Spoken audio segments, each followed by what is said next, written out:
Assalamu alaikum wa rahmatullahi wa barakatuh. Vamos recitar a página 40 do Alcorão Sagrado, capítulo 2, os versículos 246 até 248. A partir desse versículo, Allah subhanahu wa ta'ala conta uma história linda de um profeta, depois do profeta Moisés, para o povo judeu depois de Moisés. Vamos recitar juntos.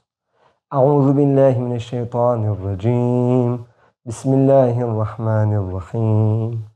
ألم تر إلى الملأ من بني إسرائيل من بعد موسى إذ قالوا لنبي لهم ابعث لنا ملكا نقاتل في سبيل الله قال هل عسيتم إن كتب عليكم القتال ألا تقاتلوا قالوا وما لنا ألا نقاتل في سبيل الله وقد أخرجنا من ديارنا وأبنائنا فلما كتب عليهم القتال تولوا إلا قليلا منهم والله عليم بالظالمين. Esse versículo 246 conta a história do profeta Samuel, Shmuel ou Samuel em árabe, em hébrica, em português Samuel. Depois do falecimento do profeta Moisés, os judeus, como o Alcorão Sagrado chama eles, Beni Israel, filhos de Israel, o povo do profeta Jacó, do profeta Israel, eles foram expulsos da cidade deles e longe das famílias dos filhos, e eles foram reclamar para esse profeta, Samuel, quando o profeta mandou esse profeta deles para eles. Pediram ele escolher, ou ele pedir para Deus escolher um líder para liderar o governo, liderar o exército, para eles combater contra os palestinos, né? Aqueles que mandaram eles embora da cidade. E o profeta Samuel apresentou Talut, ou seja, como aqui em português traduziu, Saul, S-A-U-L, Saul. Ele não foi um profeta, mas foi como líder da comunidade. Mas qual a história?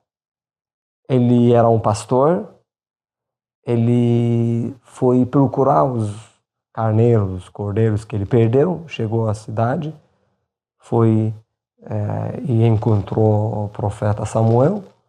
E o profeta Samuel recebeu a revelação de Deus que apresenta ele. E quando ele apresentou ele, o povo judeu da época começaram a reclamar, mas como assim um pastor que perdeu os cordeiros e chegou aqui, agora a gente tem que seguir ele? Ele não tem dinheiro, ele não é um dos ricos. E Samuel falou, ele não tem muito dinheiro, mas ele tem sabedoria e a potência física. Fisicamente ele era forte e também sabedoria. Ele era sábio. Vamos ler a tradução. Em nome de Deus, o clemente e o misericordioso. Não viste os dignitários dos filhos de Israel depois de Moisés? Quando disseram a um de seus profetas, que seja Samuel, envia-nos um rei, nós combateremos no caminho de Deus. O profeta disse, quizá não combatesseis se vos fosse prescrito o combate. Isso quer dizer que várias vezes eles desobedeceram os profetas, e esse profeta sabia, por isso que perguntou assim, vocês estão pedindo um rei, um líder. Se eu pedir para Deus apresentar alguém, vocês vão combater mesmo? Vocês vão obedecer ele nessa vez? Disseram, e por que razão não combateríamos no caminho de Deus, enquanto, com efeito, nós fizeram sair de nossos lares e nos separaram de nossos filhos? A gente não tem mais nada para perder. Perdemos a família, filhos, nossa terra. Por que não guerrear? Por que não combater? Claro que vamos ajudar, apoiar esse líder e vamos combater. Então, quando lhes foi prescrito o combate, eles, exceto alguns poucos, voltaram as costas. E Deus dos injustos é onisciente. A maioria deles não combateram, não apoiaram o Saul. E interpretadores dizem que foram 313 pessoas, né, judeus da época, que apoiaram Saul naquele combate. 313, conhece esse número? Quantidade dos companheiros, dos soldados do Imam Mahdi, nosso último imam, como Salvador vai aparecer e acabar com a injustiça, também terá 313 soldados. E agora vamos ler o versículo 248. Desculpa, 247, depois 248. Essa página tem 3 versículos. وقال لهم نبيهم إن الله قد بعث لكم طالوت ملكا قالوا أنى يكون له الملك علينا ونحن أحق بالملك منه ولم يؤت سعة من المال قال إن الله اصطفاه عليكم وزاده بسطة في العلم والجسم والله يؤتي ملكه من يشاء والله واسع عليم. Antes de interpretar, explicar esse versículo, no versículo anterior eu lembrei de um ponto quando falou إِذْ قَالُوا لِنَبِيٍّ لَهُمْ, quando eles disseram para profeta deles. Cada palavra, cada frase do Alcorão Sagrado tem que pensar bem, meditar nos termos, nas palavras. Nabiyyan lahum, para profeta deles. Isso quer dizer que tinham uns profetas que eram profetas para uma tribo só, para um grupo das pessoas só. 124 mil profetas Deus mandou. Mas todos eles eram profetas para a humanidade? O mundo inteiro? Não.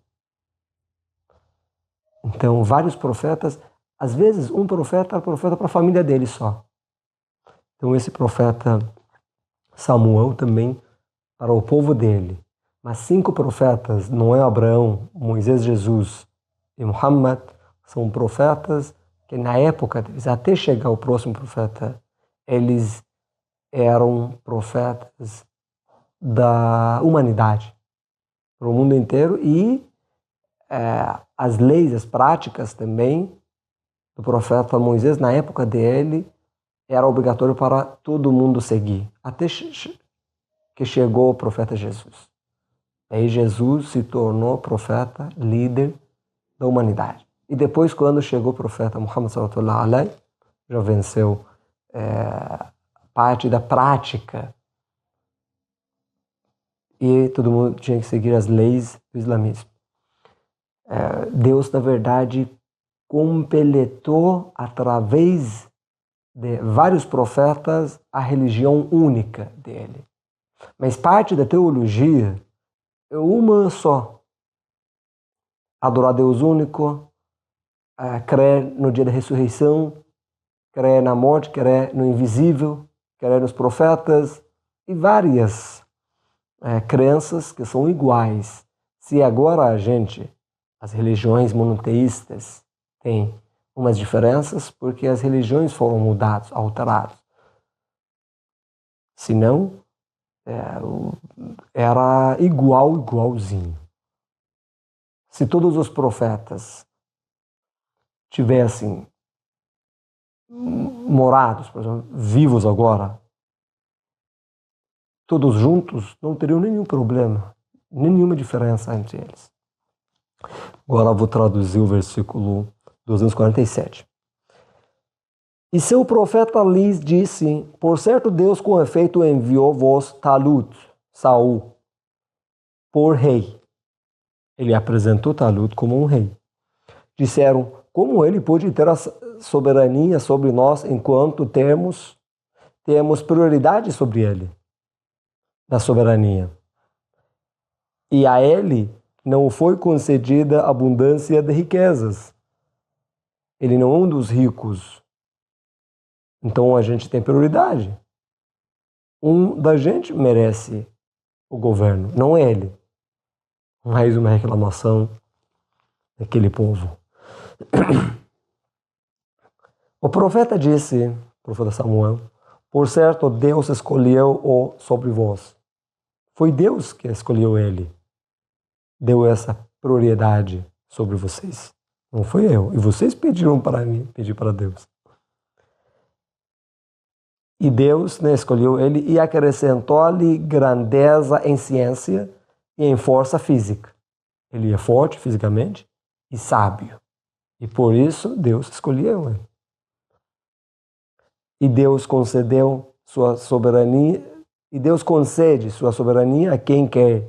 E Deus é munificente, onisciente. Deus sabe bem. Deus sabe mandar quem como profeta, quem como rei, quem como...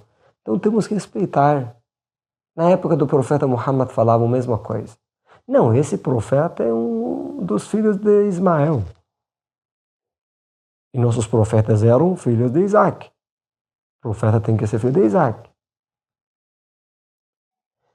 O anjo Gabriel traz revelações, né, de Deus para ele, para Muhammad. E anjo Miguel trazia para nosso profeta, é mais fácil. Gabriel sempre trazia leis difíceis, então a gente não segue ele. Olha essas reclamações daquele povo naquela época. Agora, o último versículo dessa página, que seja versículo 248. وقال لهم نبيهم إن آية ملكه أن يأتيكم التابوت فيه سكينة من ربكم وبقية مما ترك آل موسى وآل هارون تحمله الملائكة إن في ذلك لآية لكم إن كنتم مؤمنين. E o profeta Samuel, para eles crerem, acreditarem totalmente, ele tinha que trazer um sinal. Isso já é uma prova que sempre o povo que não quer aceitar, o profeta sempre tem que trazer um sinal novo para eles acreditar. Mas qual foi o sinal? O profeta Samuel disse para eles: se vocês não acreditam nele, ele vai ter um sinal de Deus. Sabem, a arca de Moisés, que eles tinham perdido. Os anjos vão carregar essa arca junto com ele, na frente do exército. Isso é um sinal de Deus. Arca, ou como aqui fala tabut, ou seja, caixão, ou uma caixa. Foi a caixa que a mãe de Moisés colocou Moisés quando ele nasceu, colocou no mar, né? Sabem a história no rio, e foi a esposa de Faraó, Ásia, que encontrou e sabia a história. Isso até na Bíblia está citado, a Arca de Moisés. Essa arca, os judeus, os seguidores de Moisés, guardavam com todo respeito. E depois, nos últimos dias do profeta Moisés, ele colocou as coisas pessoais dele também, e de Arão também, irmão de Moisés, nessa arca, ou nesse caixão. E eles usavam essa arca na frente do exército para abençoar, sabe, os soldados, para pedir ajuda de Deus. Respeitavam muito. Até que perderam. Começou a desvalorizar e perderam. E de novo, Talut, né, Saul, alhamdulillah, desculpa, como um sinal de Deus trouxe de volta essa arca. E seu profeta lhes disse, por certo, o sinal de sua soberania é que vos chegará a arca. Nela há serenidade de vosso Senhor, vai ter tranquilidade e serenidade para o exército, para os soldados de Deus. E relíquias das que deixou a família de Moisés e família de Arão.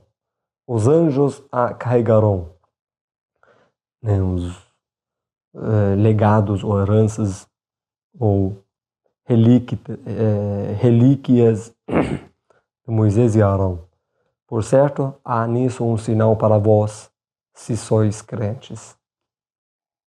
Se sois crentes, por favor, não negam de novo que ele vai trazer mais um sinal de Deus. Esses versículos, na verdade, porque começou a contar essa história, a próxima página também, uns versículos vai continuar contando essa história desse profeta. Porque na página anterior estava falando sobre o jihad, combater contra os inimigos, e está relembrando uma história dos profetas anteriores, para profeta, fazer lembrar para o povo muçulmano da época, que tinha gente, existia um povo, que depois de vários sinais do profeta Moisés, várias graças, bênçãos de Deus, com o profeta Moisés e seu povo, eles renegavam os sinais e não queriam participar nas batalhas. E isso foi um motivo para se tornar mais fracos. E sempre pediam sinal novo. Várias pessoas na época do profeta Muhammad também faziam a mesma coisa. E até hoje, eu às vezes escuto alguém fala que eu estou esperando um sinal para eu acreditar naquele assunto, por exemplo. Mas quando tem provas, quando você estuda, podia estudar a filosofia. Na filosofia islâmica tem vários argumentos que comprovam Deus único.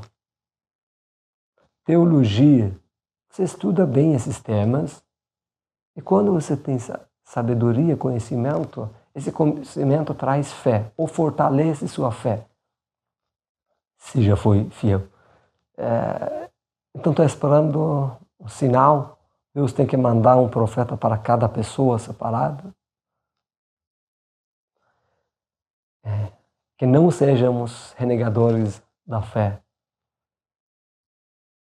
Que Deus nos ajude para fortalecer nossa fé. Obrigado a todos. Até a próxima sessão de recitação do Alcorão Sagrado. Sadaqallahu al-aliyyul azim. اللهم صل على محمد وآل محمد